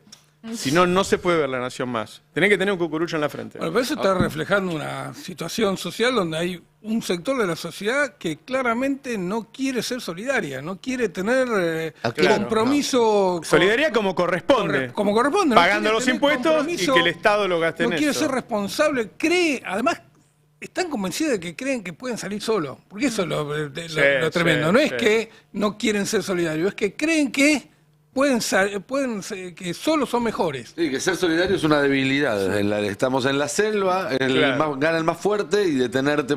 Ahora después lloran, viste, llevan una batita y qué sé yo, ¿no? No, y cuando lo que se inunda en vez de Bahía Blanca son los campos, vienen a pedir ayuda del Estado y subsidios por la cosecha que no pueden. Claro. Anoche hubo la cena de, ¿cómo se llama? Expo Agro. Hubo una cena, ahí estaban todos los empresarios, los gobernadores sensibles con los intereses agropecuarios. Y en esa cena se mencionó dos cosas. Primero, que el campo está reponiéndose de 5 años de mal clima, o por inundaciones o por sequía, y que para reponerse del todo necesita asistencia. Crédito, claro, se está desmantelando el sistema de crédito a través del desmantelamiento del Banco Nación. Otra cosa que está ocurriendo, se está desmantelando el Banco Nación, se desmantela el sistema de crédito más intensivo que tiene el sector agropecuario. Y después se reclamaba beneficios impositivos, reducción de retenciones, que es el mantra clásico, y otros beneficios adicionales. ¿Por qué? Bueno, porque el clima no está ayudando. Bueno, drama de un país que depende de su clima para su principal actividad productiva. Sí. Dramón. Por eso, en general, los países ya hace más de un siglo han resuelto que no iban a depender del clima para su actividad económica más dinámica. Iban a, por ejemplo, depender de la manufactura, la capacidad industrial. Hay de la una capacidad... mala noticia. Además de depender del clima, ahora dependemos de que Trump no se le ocurra bajarte el precio internacional del petróleo y sacarte de competitividad a vaca muerta. Esos dólares que iban a llegarte por ahí tampoco te lleguen. O que, como pasó en Bahía Blanca, una inundación te saque de circulación un gasoducto porque en el medio de la inundación no puede funcionar porque se dañaron plantas críticas y tampoco pueda sacar el gas por ahí. Así que estamos bastante jodidos. No, yo no digo que no. Digo que a un mal diseño de la actividad productiva del país, donde vos dependés o del clima o de la volatilidad de la finanza, porque básicamente la economía argentina se mueve en esos dos parámetros. Dos parámetros bastante poco amigables, digamos, para depender de ellos. Que no podés manejar. No podés manejar, están fuera de tu control. Está fuera de tu control. A ver, no podés manejar, pero además te deja culo para arriba cada 2 minutos, porque la erupción de un volcán tampoco se puede manejar, pero pasa una vez cada 10 siglos. El clima y las finanzas todos los años, por lo menos una vez, te dejan culo para el norte. Por eso a principios del siglo XX la mayoría de los países se industrializaron, porque era una herramienta de programa de desarrollo económico mucho más se sustentable. discutía a fin del siglo XIX. No, por eso estamos en una lógica, en un loop de discusión. Che, ¿qué pasa en el Congreso con el tema libre al final? Bueno, mañana va a haber una sesión, o por lo menos se va a intentar que haya una sesión. El Congreso súbitamente volvió a transformarse en un lugar de interés para el gobierno y para el sistema político, porque en realidad no es solo Libra. De repente hay 3 temas claves que tienen la posibilidad de definirse en el Congreso en los próximos días o semanas. Libra, Fondo Monetario Internacional, a partir del DNU que se publicó hace algunas horas, y el destino de 2 jueces de la Corte Suprema. Todo eso se está negociando en simultáneo y a varias bandas, como si fuera una partida de billar por un gobierno que ya sabe que de esas 3, 2 de 3 es un resultado que los haría irse contentos, digamos, que algo se le puede llegar a quedar por el camino. Vamos repasando, si te parece, punto por punto. Arrancamos con el tema de los jueces, que es lo más complicado que tiene el gobierno a esta hora entre manos, porque aparentemente hay número para rechazar los 2 pliegos en cuanto se sesione en la Cámara Alta. El dictamen del hijo está, pero los votos no. Y excepto que haya una nueva voltereta en esta historia, que puede haberla porque ya hubo varias, cuando se trate el dictamen del hijo va a ser rechazado. Esos votos que estaban en su momento, con todo este ida y vuelta, se fueron cayendo por el camino. Gente que estaba dispuesta a negociar y que ahora se retiró de esa negociación. Con lo cual, en principio, en cuanto el pliego del hijo llegue al Senado, el hijo confirma que sigue en Comodoro Pi. El dictamen de García Mansilla todavía no está. Se necesitan 9 votos para tener dictamen y poder llevarlo al recinto. Hay 7 de Unión por la Patria. Hay 2 en un segundo dictamen de los radicales que están esperando a poner el gancho porque es la última ocasión que tienen también para negociar algo. Los radicales saben que una vez que el tema vaya al recinto, el número de ellos ya no pesa. El número de ellos pesa ahora, que es el momento de firmar o no esos dictámenes, pero es cuestión de días hasta que eso se termine de hacer. Y luego depende de Victoria Villarruel ponerle la fecha a la sesión. Pero cuando sesione el Senado, en principio hay quórum y hay cae. número para Así rechazarlo. Es, hay quórum y hay número para rechazarlo. Tema número 2, tema Libra. Mañana a las 12 del mediodía está convocada la sesión. Hay 10 proyectos que van desde el pedido de juicio político de Unión por la Patria hasta el pedido de Manes de armar una comisión investigadora durante 6 meses para después decidir qué hacer. Esa comisión investigadora tendría poderes para convocar funcionarios a declarar, etcétera, hasta el pedido a llamar a que comparezcan ante el Congreso diversos funcionarios, desde el jefe de gabinete hasta la secretaria general de Presidencia, pasando por otros funcionarios de primera línea. Si se ponen de acuerdo entre todos los que presentaron algún tipo de proyecto, sobran los votos para tener quórum y mandar esto a un plenario de comisiones emplazándolos a que den dictamen. ¿Por qué? Porque ninguno de estos proyectos tiene dictamen. Para aprobar algo sin dictamen necesitas 2/3. 2/3 no tiene la oposición en este momento. Con lo cual lo que necesitas es una mayoría simple que ni siquiera se ponga de acuerdo en qué proyecto tratar y qué no, sino decir, bueno, emplazamos a la comisión para que tal día se junte a decidir cuál de estos proyectos vuelve al recinto para ahí sí ser tratados con una necesidad de una mayoría simple para aprobarse y no de 2/3. Con lo cual se espera que haya quórum mañana a las 12 del mediodía y esta sesión pueda avanzar. La última novedad es que la coalición cívica confirmó que va a dar quórum para esta cuestión. Hoy a las 7 se reúne de Loredo con el bloque de la UCR oficial a ver qué hacen, porque hay diputados de la UCR oficial que en principio estarían dispuestos a votar a favor, algunos diputados, algunos incluso hasta presentaron proyectos como Karina Banfi, y después mucha atención con lo que pasa con los diputados de Jalil y de Zamora, que son, diría, el talón de Aquiles, el punto débil del bloque de Unión por la Patria, de los 98 votos que tiene hoy en día Unión por la Patria y que necesita que estén todos para que el quórum se confirme.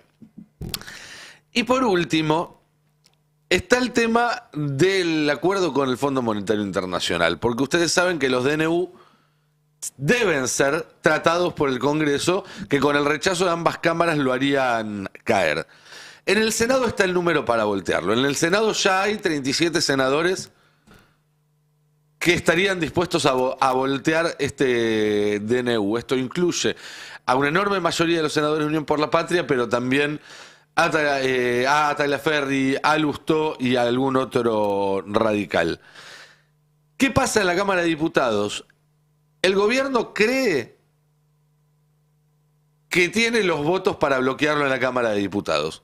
El gobierno cree que consigue los votos para que la Cámara de Diputados no rechace el DNU, que aprueba sin dar ningún dato, un cheque en blanco respecto al acuerdo con el Fondo Monetario Internacional. Hasta ahora nunca logró eso. Lo máximo que logró el gobierno es no tratar un DNU en el Congreso. Pero esto no le alcanza con el famoso tercio con el que rechazó los vetos. No, esto no es veto, esto es DNU, es mayoría simple. Mayoría simple. Mayoría simple. Necesitaría mayoría simple. Y hasta ahora nunca alcanzó mayoría simple. Sí, lo alcanzó, para rechazar un DNU, sino que lo que logró fue bloquear el tratamiento. Claro, bueno, que la misma mayoría simple que necesitas para tener quórum y empezar la sesión. Lo vamos a ver mañana, en realidad. Mañana, en la votación sobre Libra, va a servir para relojear también cuántos votos puede llegar a tener el gobierno para bancar el DNU del Fondo Monetario Internacional en la Cámara de Diputados. ¿Por qué? Porque si mañana la sesión sobre el tema Libra empieza con un quórum de 140, por ejemplo, que sería todo el peronismo, toda la izquierda, toda la coalición cívica, casi todo el bloque de Pichetto, casi todo el bloque de Encuentro Federal, todo lo que es Democracia para Siempre, que son los radicales de Manes y de Lustó, y algún radical incluso del bloque de Loredo. Estamos hablando del escenario más extremo en ese sentido, pero es uno de los escenarios que hay hoy sobre la mesa. Bueno, eso implicaría que quizás para el gobierno conseguir 129 cuando se trate del Fondo Monetario Internacional va a ser más difícil.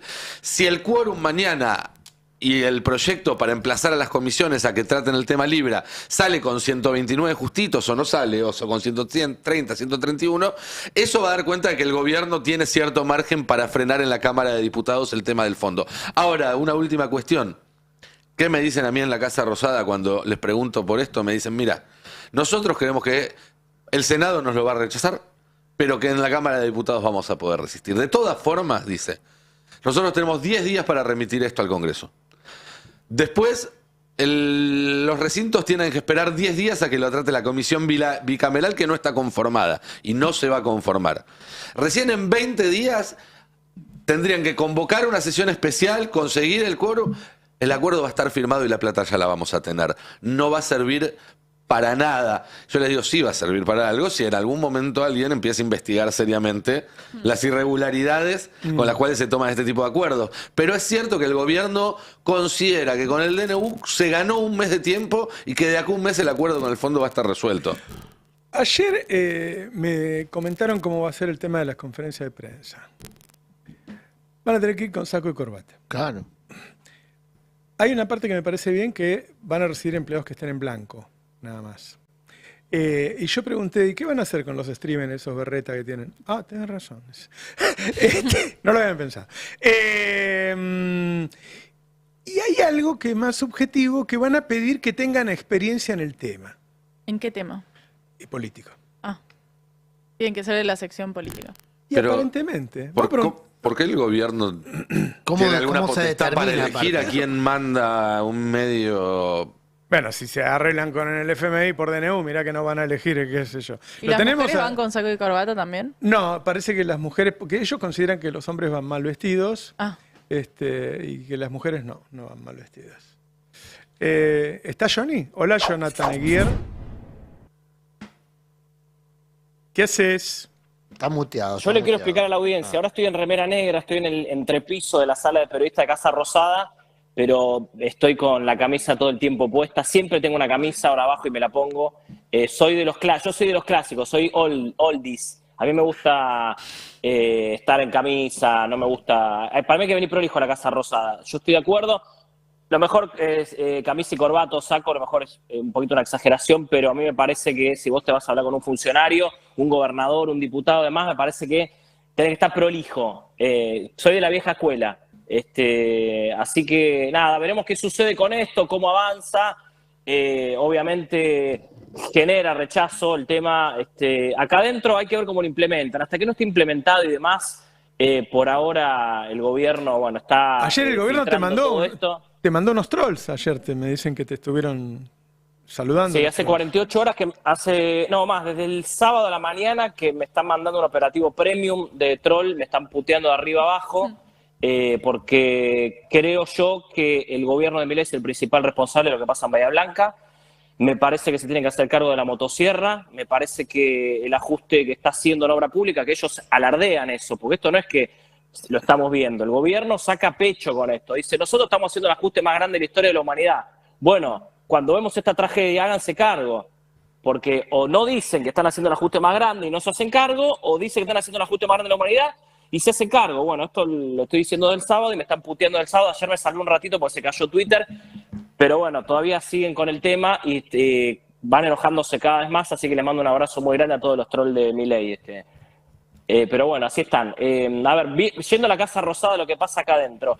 Milei no quiere ir a Bahía Blanca y esto es un costo político que va a tener, lamentablemente, para el presidente de la Nación, porque que un presidente no vaya en lugar de la tragedia es grave. Es grave. ¿Por qué no quiere ir? ¿Por qué no quiere ir?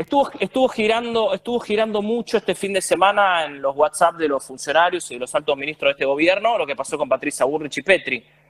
Patricia Bullrich y Petri fueron repudiados el sábado, llegaron a Bahía Blanca y lo primero que sufrieron es el repudio de la gente. La gente está muy enojada con el gobierno nacional. Y está bien que así sea, pero bueno, por eso el gobierno designó los dos voceros y las dos personas de llevar adelante y de poner la jeta del gobierno ante lo que está pasando en Bahía Blanca son Bullrich y Petri. La ministra de Seguridad y el ministro de Defensa, no otro. Son las dos personas que se van a quedar ahí, que van a poner la cara, que le va a pasar este tipo de cosas, que van a sufrir el repudio de la gente, que van a ser los voceros del gobierno. Milei los designó a ellos dos, pero no va a ir. En el fin de semana se rumoreó que el presidente de la Nación iba a sobrevolar la zona en helicóptero. Eso a veces se hace. Cuando no quieren bajar al político al territorio, lo llevan a dar vueltas por un helicóptero. Eso suele pasar. Milei se rumoreó que lo iba a hacer y finalmente no pudieron hacerlo el fin de semana, no lo quiso hacer y no quiere ir a Bahía Blanca, no va a ir a Bahía Blanca, el presidente de la Nación no va a ir a Bahía Blanca, la peor tragedia de la historia de ese distrito, que es un distrito clave de nuestro país, Bahía Blanca, es importantísimo y es importante que el presidente esté ahí y Milei no va a ir. Tiene miedo que lo repudien, de que salga mal, puede salir mal, no quiere exponerse a eso, va a monitorear todo desde la Quinta de Olivos, me decían ayer, es más importante y es mejor que esté monitoreando y controlando todo desde Olivos. Esto es la versión oficial del gobierno. Yo ayer le pedí a los comunicadores oficiales de este gobierno que me den la postura oficial del gobierno de por qué Milei no va a Bahía Blanca y me dijeron, la postura oficial es esta. Consideramos que él esté en Olivos monitoreando y controlando todo, es lo mejor que puede pasar. Yo no estoy de acuerdo, obviamente, pero bueno, esa es la versión del gobierno, es la letra del gobierno, como se llama, que seguramente lo va a reproducir Johnny Bell y Majula la noche, no es la letra nuestra.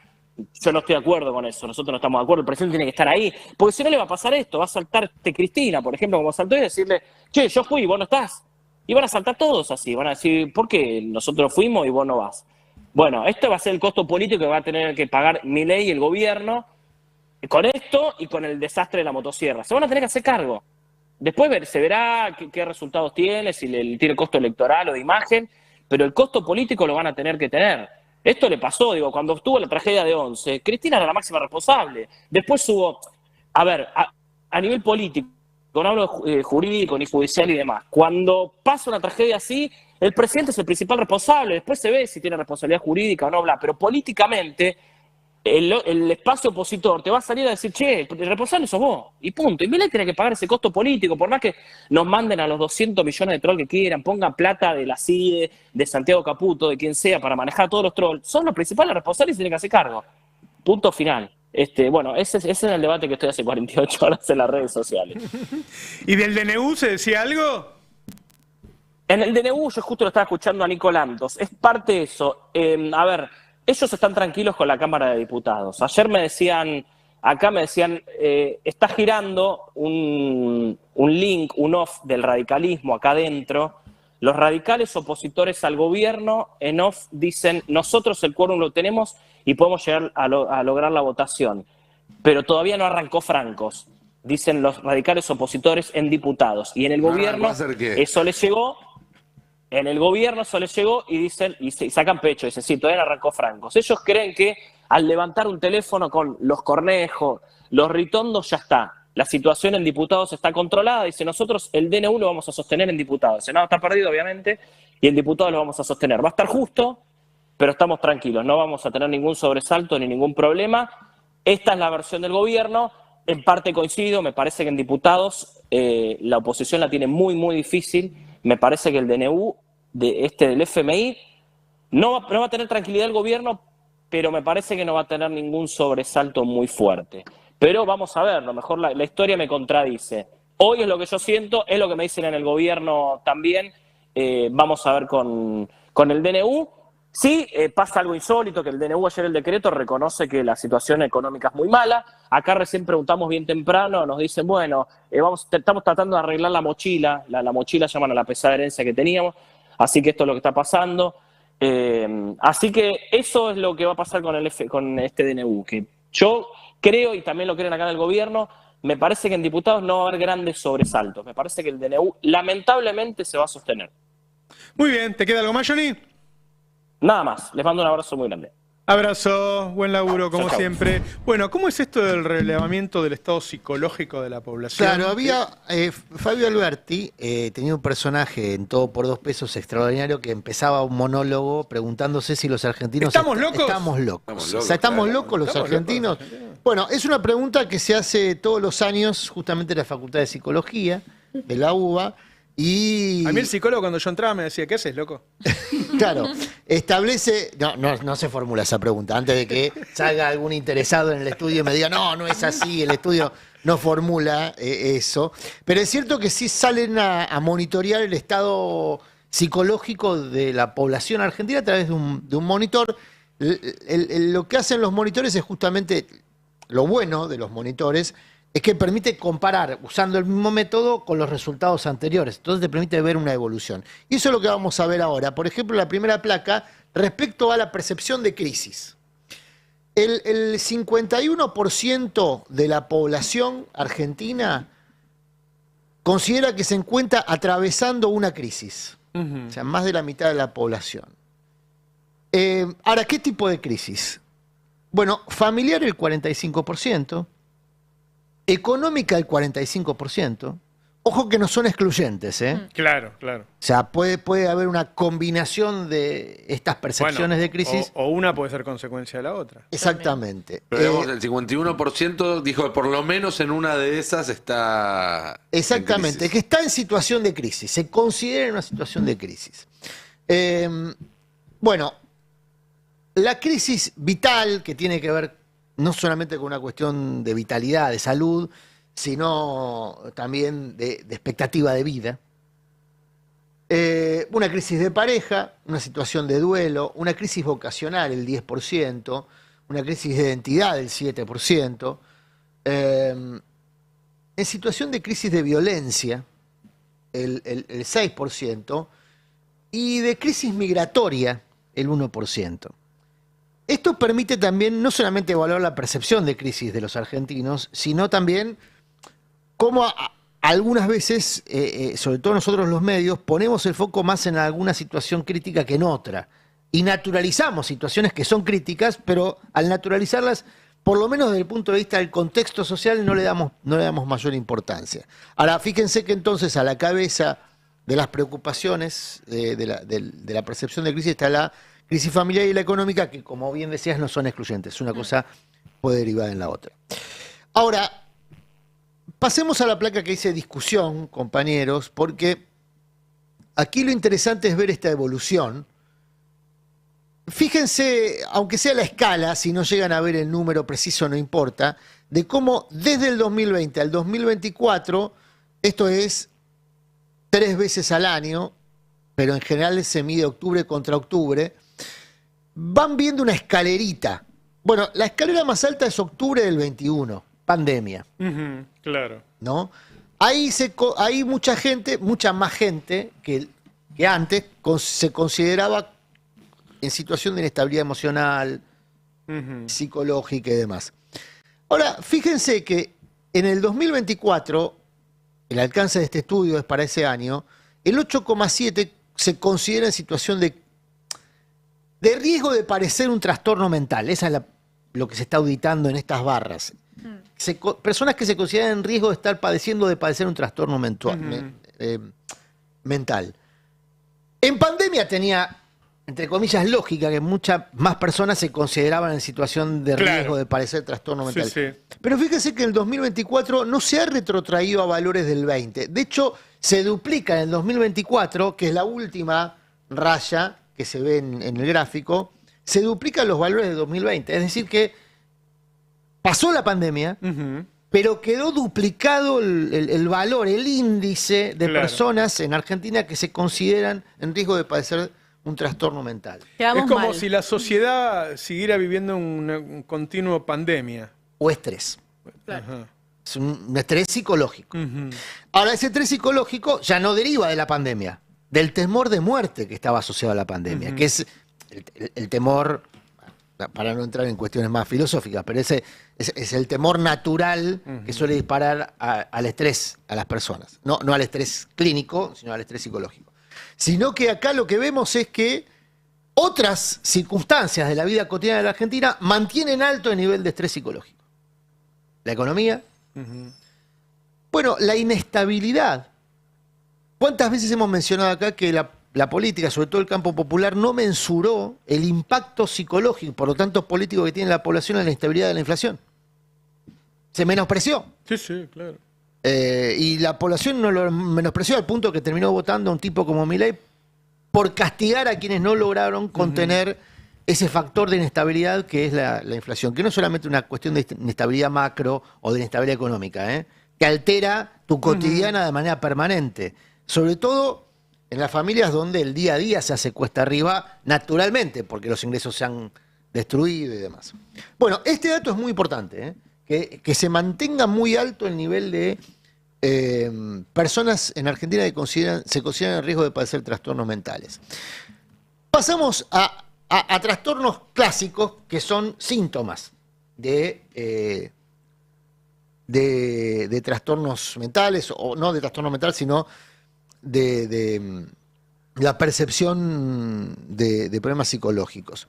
Sueño es la placa que evalúa, la placa donde está la evaluación respecto si dormís bien. Ajá, mira vos. Bueno, la mayoría considera que ocasionalmente tiene dificultades para dormir. No tengo problemas al dormir,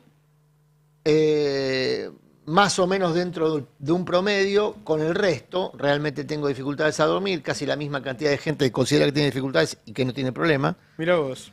Y tengo muchas dificultades a dormir en la segunda mención. Es decir, si ven el gráfico de derecha a izquierda, el más alto es ocasionalmente tengo dificultades a dormir y el segundo más alto es tengo muchas dificultades a dormir.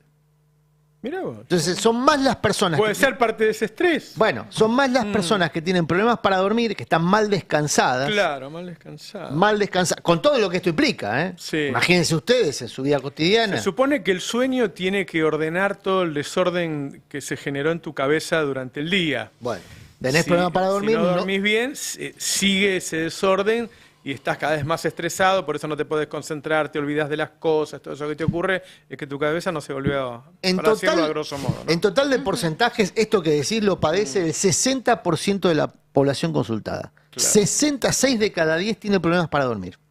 Y no son problemas necesariamente de conciencia. Claro. Habitualmente se asocia el problema para dormir con problema de conciencia. No, son problemas llegas a cotidianos fin de mes que... y estás estresado, no sabes cómo vas a pagar el alquiler, cómo vas a comprar los medicamentos a tu vieja, como digo, todo eso queda en tu cabeza. Mensaje para empresarios preocupados, y hacen bien en preocuparse por la productividad, pero un cuerpo laboral mal dormido es menos productivo. Vos sabés que yo lo hablo eso con los empresarios. Le digo, el empleado que está descansado, que no tiene estrés de laburo, que le alcanza la guita, produce por 2. Entonces, ¿para qué pagarle 10, 15, 20% menos si lo que mejor podés tener es un empleado? Digo, por lo menos lo que lo pueden satisfacer, ¿no? Es decir, que entiendan que esa es la mejor, que la mayor productividad surge de la tranquilidad del empleado. Si asocian las respuestas, el mal sueño perfectamente está asociado a las preocupaciones, Claro. a las percepciones que veíamos al principio. Y cierro con otro síntoma, que es la vida sexual, la salud sexual. Claro. Cerramos con esa placa, porque lo que van a ver ahí es que la gran mayoría se considera ni muy ni tan, ni satisfecho ni insatisfecho con su vida sexual. Ajá. Pero después, en el segundo orden, tenés algo insatisfecho, en tercer orden, muy insatisfecho, y en cuarto, algo insatisfecho. Muy satisfecho, ahí por debajo del promedio. Claro. Es decir que si vos sumás, vamos a hacer la suma, en realidad la hizo la gente de la Facultad de Psicología de la UBA que hizo este informe, el 15,26% se considera muy satisfecho, el 14% algo satisfecho, el 44%, es decir, casi la mitad, ni satisfecho ni satisfecho. Ojo que hay un Ese no tema- la pone. No, ese le da igual, me parece. El que le da La pone una igual. vez No por sé qué semana. decirte. La El que está le en da pareja hace 10 años y la pone una vez por No, semana. no saquen conclusiones. No hagamos... Perdón, es verdad, chicos. No, lo que dicen los expertos... ¿Qué te puedo decir? Lo que dicen los expertos que hacen este estudio es que el desinterés por una vida sexual saludable está directamente relacionado con las preocupaciones. Claro, obviamente. Es decir, no te importa, no te Claro. importa tu vida sexual. Que la salud sexual es un elemento muy importante para la vida de las Alberto lo personas. tenía claro eso. Bueno, Ya son las 12. el 11 y el 14, muy satisfecho. Bueno, quería terminar acá porque para que se lo tomen en serio, pero no hay caso. No, pero digo, es muy interesante el informe, es un informe de la UBA, es un informe de la Facultad de Psicología y lo que es un monitor que lo que trata de hacer es no politizar, eso es un tema nuestro, que politizamos todo, pero sí evaluar las condiciones generales. Bueno, ahí hay un de la círculo población. vicioso, ¿no? El sexo, basta decir que es importantísimo, preguntarle a Freud. Como vos estás mal, tenés menos sexo o estás insatisfecho. Y como tenés menos sexo, estás insatisfecho, estás peor. Ah, y dormís peor. Porque es un relajante natural. Claro. Dormís peor. Bueno, ¿qué? sí, perdón, ibas a hablar Adelante, con algo. adelante. No, porque me quedé con algo que dijiste de la productividad de los trabajadores que necesitan descansar, tener una buena vida sexual y básicamente tener buenas condiciones de vida en sentido amplio. Y en realidad depende para quién. Porque si vos lo que necesitas son rapis que vayan en bicicleta de acá para allá y tenés una masa tan grande de gente que se está quedando sin laburo y demás, que da igual. Que es un poco este ejército de reserva, ¿viste? Que no necesitas un trabajador que esté descansado, que esté bien comido, que tenga buenas condiciones de vida. Entonces, como que un poco, un poco no, lamentablemente lo que plantea el modelo de Milei es que no importa esto. No A importa mí me porque son parece casi que descartables todo, para el aún las empresario. tareas más simples se pueden hacer mejor si estás en buen... La primera vez que discutí esto, lo discutí con un general, yo tenía 18 años. Terminé de hacer la parte en que te bailan 2 meses, ¿viste? Qué sé yo, que te bailan todo el día, ¿viste? Correr a mar, ¿verdad? Y tuve la oportunidad de hablar con el general y digo, escúcheme, ¿por qué no me explicas? ¿Para qué mierda estuvimos haciendo esos Claro, 2 meses? claro. Dice, Bueno, no, para disciplinarte, dice, porque en una guerra vos tenés que hacer lo que dice el general. Le digo, obvio, ¿qué voy a hacer? Lo que se me cae. No hace falta que me baile 2 meses, porque me hubieras avisado antes que era por eso. Le digo, no, yo necesito gente disciplinada. No, vos necesitas gente que esté contenta. Que esté contenta. La persona que está contenta es 100 veces más productiva. Mira, concluyo con esto. En realidad el informe concluye con esto. Y vuelvo al tema del sueño. Apenas 2 de cada 10 consideran o dicen dormir bien. Pero no duermen, no cogen, es una vida de mierda. Bueno, no, hay 2 de cada 10 que sí. Hay 2 de cada 10 que Hagamos sí. la cuenta, ¿cuántos somos acá? A ver, 1, 2, 3. Yo a Alonso lo veo. Alonso se lo ve, sí, bien descansado. tiene una cara que sí, No, sí. iba a decir. Se lo ve bien veo comido. bien descansado, pero digo, acá somos 10. Sí, bueno, sí. acá hay 2 que están cogiendo bien. No voy a dar nombres, pero. Ojo con hacer esas conclusiones porque nos ponemos a fijar de acá quién fue la mitad que votó a Milei también, ¿no? Claro, Total. siempre hay una mitad sospechosa, Bueno, ¿no? puede ser. No, puede Sí. ser también que estemos No, armando. pero me parece excelente, fuera de joda, que entendamos, porque creo que lo que muchos no entendimos hasta el día de la elección era cómo estaba nuestra sociedad, ¿no? El otro día en la Casa Rosada, cuando me decían, Esper no va a poder hacer campaña en muchos lugares de la provincia, quiere decir que ellos sí saben. Hay gente enojada, hay gente angustiada, hay gente furiosa, hay gente triste. Es una sociedad que está muy mal. Muy mal. cansada. El informe dice también, hay El una tema del sociedad exhausta. El tema del transporte. viste? Gente que viaja 2 horas como ganado para ir a trabajar por 2 pesos y después viaja 2 horas de vuelta y no le puede dar de comer a los chicos. Esa situación, es increíble la paz que tenemos, ¿no? Bueno. Y nos acostumbramos al pluriempleo, o sea, nos acostumbramos a tener más de un trabajo para llegar a fin de mes. claro. Eso de por sí es estresante, porque cada trabajo piensa que sos el empleado solo de ese trabajo. Entonces vos estás malabareando entre un montón de realidades distintas. Obvio que eso es estresante. Ahora, ¿por qué no se traslada todo eso en una reacción directa al oficialismo? Porque vos estás describiendo una situación social que no tiene como traducción a la percepción, o por lo menos lo que están reflejando en la encuesta, sobre imagen del presidente, donde cayó 10 puntos a 45%. Sí, la imagen personal. Pero vos sabés que esto que decís está en otra encuesta. No llegué a tiempo porque en el medio apareció el decreto y me tuve que distraer. Él sigue generando expectativas. Claro, Él genera hay una esperanza, hay una encuesta expectativa. de la Universidad de Yale que la iba a machear con esta, iba a traer las dos, porque las dos tienen que ver con sentimientos, en definitiva, o con percepciones, o con, bueno, cuestiones psicológicas, no necesariamente sensitivas. Esta encuesta, la spoileo, la podemos ver en detalle mañana, justamente mide eso. Que todavía la figura de Milei mantiene niveles altos de expectativa y de perspectiva positiva. No es necesariamente racional, tiene que ver con la emocionalidad. Lo que mide la encuesta son reacciones emocionales, sobre todo en la comparación frente a lo anterior. Y después la falta del discurso del otro lado. Yo no sé si lo escucharon el discurso de Melenchón alguna vez. Melenchón habla de todas estas cosas. Habla del buen vivir, habla de salir, ir a la cancha, ir al cine, de tener buen sexo. Viste que los franceses toman vino en el parque. Habla porque nos olvidamos de que hay una vida mejor. En una época eran... ¿No? Cuando y nadie se la luchaba- ofrece. No está en la oferta vivir bien. Cuando se Viste que luchaba los por ingleses la salen a las 5 de la tarde y se van al bar a tomar cerveza. Nosotros a las 5 de la tarde sí empezamos a laburar. Y los españoles almuerzan con birra directamente, porque la segunda parte del laburo la hacen más o menos. Pero cuando se luchaba por la jornada laboral de 8 horas, la consigna era 8 horas para el trabajo, 8 horas para el sueño, 8 horas para la vida, Claro. para tu familia, para tus hobbies, para tus amigos, para...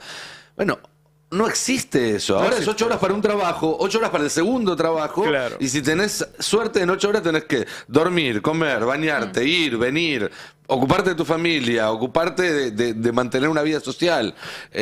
Pero ya no existe esa cosa de 8 horas para que uno sea dueño de su propia vida. Y te sumo algo, eso fue hace un siglo. Imagínate los aumentos de productividad que hubo en un Olvídate. siglo del capitalismo de todo el siglo XX, o sea, todo el margen de ganancia extra que se está haciendo a costa de gente que está trabajando más en términos de cantidad de tiempo. Y me gustaría ponerlo en términos que este gobierno entiende. La gente es menos libre. La gente cuando tiene que laburar 8, 10, 12, 14, dice, cuanto más laburo tenés que ponerte encima, cuanto más obligaciones tenés que ponerte encima, cuanto más te suben los servicios, el alquiler, los gastos fijos y tenés que hacer un poquito más para llegar, menos libre sos, porque el libre es lo que haces ese tiempo que tenés para vos, no lo que pensás mientras estás trabajando. El Eso libre es lo tenemos Milei todo. que vive de joda. Sí, e igual vive viajando por el mundo. No, me Él parece es que libre. nosotros entendimos mal, porque no sé si Milei decía libre o libra, ¿eh? Hay que revisarlo. Me parece que ya estaba chiviando el Hay negocio. algo que también tenemos que aprender a interpretar, es que hay un sector de la sociedad muy grande que esas 8 horas de trabajo es el desarrollo de su proyecto personal. Si nosotros estamos pensando en la persona que trabaja en relación de dependencia, prestando sus servicios a un patrón, cumpliendo un horario. Cuando tenemos un tercio de la sociedad que es dueña de sus propios ingresos, que genera su propio proyecto laboral. Y esa persona dentro de mientras desarrolla su trabajo, está desarrollándose también.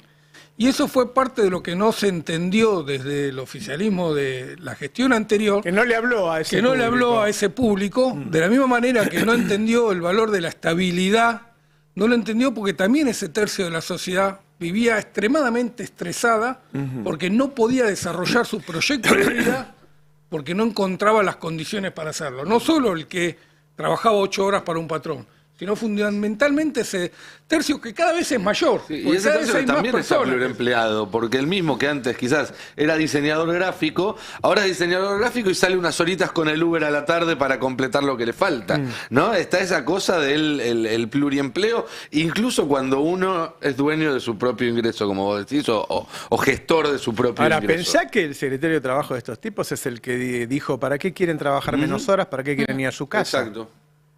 Bueno, Elon Musk dijo que teníamos que ir a jornadas laborales de 12 horas. Y sí. Pero es lógico que él pida eso. Él quiere sus trabajadores laburando 12 horas. Ahí está el Estado que tiene que decir, no, loco, si la gente labura 12 horas ni siquiera se puede reproducir. Que es un poco la crisis que vivimos ahora, la baja de natalidad. Y bueno, ¿quién va a querer tener pibes en un mundo donde no tenés una casa, donde el laburo no te alcanza, donde ya dormís mal porque no sabes cómo vas a vivir el mes que viene y querés que encima tenga pibes? Nadie coge encima. Es muy difícil así. Lo voy a poner Nadie en no, términos 15% un poco, si se quiere, gastados. Son consignas que lo que nos hacen es discutir cosas que estaban saldadas, ¿no? Pero trabajar para vivir o vivir para trabajar. Insisto, suena es un lugar recontracomún. Pero la verdad es que lo que hay que discutir es eso.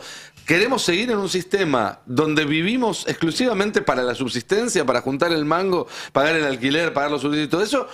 ¿O nos merecemos luchar por un sistema que nos permita a nosotros guardarnos un rato de nuestra vida para nosotros mismos? Me aprovecho y recomiendo una serie de textos de Bauman sobre la modernidad líquida, la sociedad líquida y demás, porque él aborda justamente el agotamiento que implica ese sistema de previsión económica, laboral, el casamiento como una forma de orden social.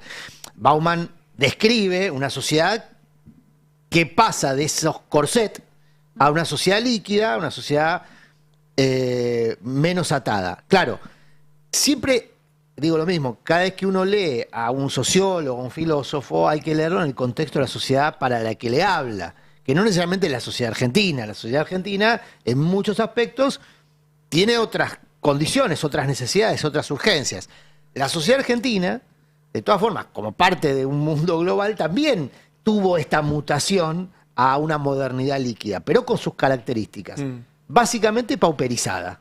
Claro. Entonces, Bauman piensa la sociedad líquida desde Portugal, digamos. Claro. Y la sociedad líquida en Argentina es la precarización laboral de la que habla Fer Alonso.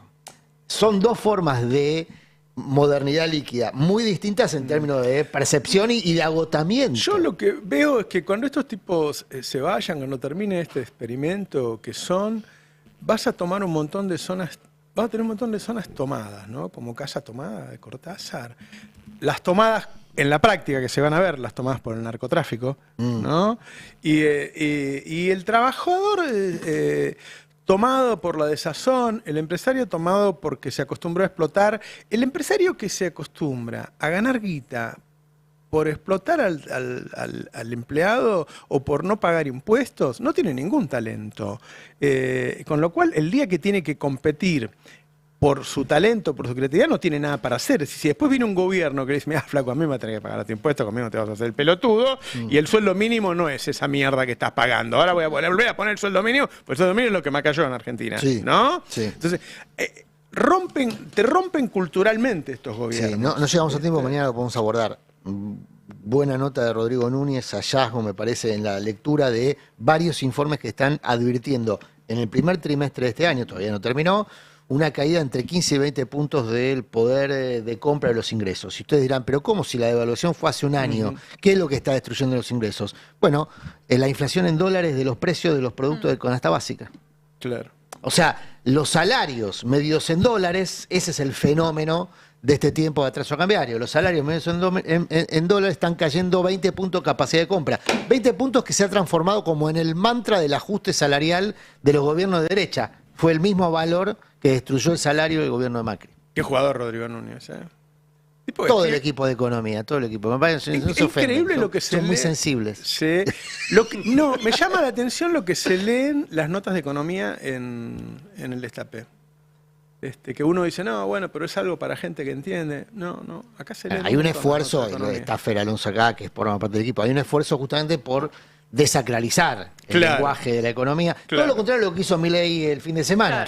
Que intentó hablarle a un nicho de entendidos, ni siquiera, porque era bastante falopa todo. Pero bueno, el intento del destape es justamente desacralizar el lenguaje, ¿no? Bueno, nos tenemos que ir, los dejamos en manos de Adrián Murano con su verdad desafilada, son las 11:54. Vamos a poner un poquitito de tanda porque de algo hay que vivir.